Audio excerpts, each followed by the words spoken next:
ओम शांति। आज की शिक्षाप्रद कहानी का शीर्षक है चुनौतियों का सामना करना अर्थात आगे बढ़ना। कहते हैं एक किसान था, वो परमात्मा से नाराज हो गया था क्योंकि कभी बाढ़ आती थी, कभी ओले पड़ते थे, कभी तेज धूप हो जाती थी, फसल जल जाती थी, नुकसान हो जाता था। तो उसने एक बार परमात्मा को कहा कि आपको तो कुछ जमीन का, खेत बाड़ का इतना जानकारी है नहीं, इसलिए क्या ये हो सकता है कि एक वर्ष के लिए मेरे मर्जी पर मौसम चले, फिर देखो मैं कितना अन्न का भंडार जमा करके दे सकता हूं, भरपूर कर दूंगा। परमात्मा ने भी उनकी सुन ली, क्योंकि परमात्मा के तो हम सभी बच्चे हैं ना। तो परमात्मा ने उनको कहा, ठीक है, मैं एक बार आपको ये मौका देता हूं। किसान खुश हो गया। तो उसने क्या किया, गेहूं की फसल डाली और जैसी गेहूं को धूप चाहिए, जितना पानी चाहिए, जितनी बारिश चाहिए, जितनी हवा चाहिए, उतना ही उनको देने लगा। फसल आगे बनती गई। किसान बहुत खुश हो गया।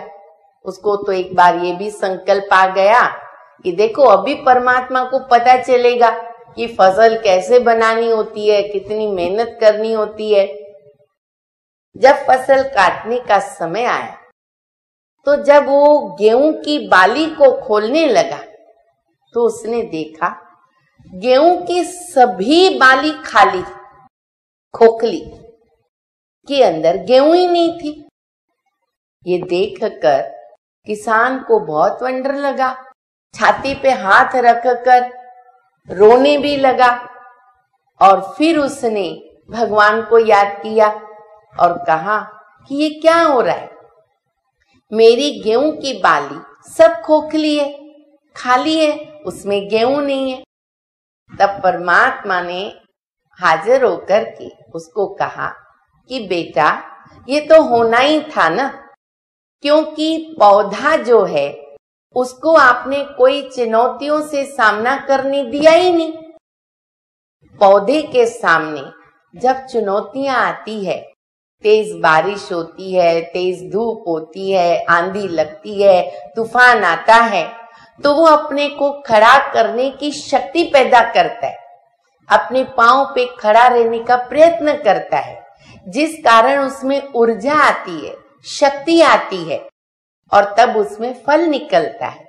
वह तुमने उसको करने नहीं दिया, इसलिए वो खोखला रह गया। इसलिए जीवन के अंदर भी अगर हमारे सामने चुनौतियां नहीं आती है, हम संघर्ष नहीं करते हैं, तो हमारा जीवन भी खोखला रह जाता है। हम हमेशा याद रखें, चुनौतियों से डरे नहीं, घबराए नहीं, उनका सामना करें, तब हमारे अंदर गुणों की बढ़ोतरी होती है, गुण धारण होते हैं, शक्तियां आती है और हम उस कार्य में सफल हो सकते हैं। वर्तमान समय परम पिता परमात्मा, शिव परमात्मा राजयोग के द्वारा हम आत्माओं में वो शक्ति भरते हैं, जिन शक्तियों को धारण कर हम आने वाली चुनौतियों का सामना करते हैं, संघर्ष करते हैं और सचमुच प्रैक्टिकल में विजयी बनते हैं। तब हमारे जीवन के अंदर सफलता ही सफलता मिलती है, अनुभव होती है। ओम शांति।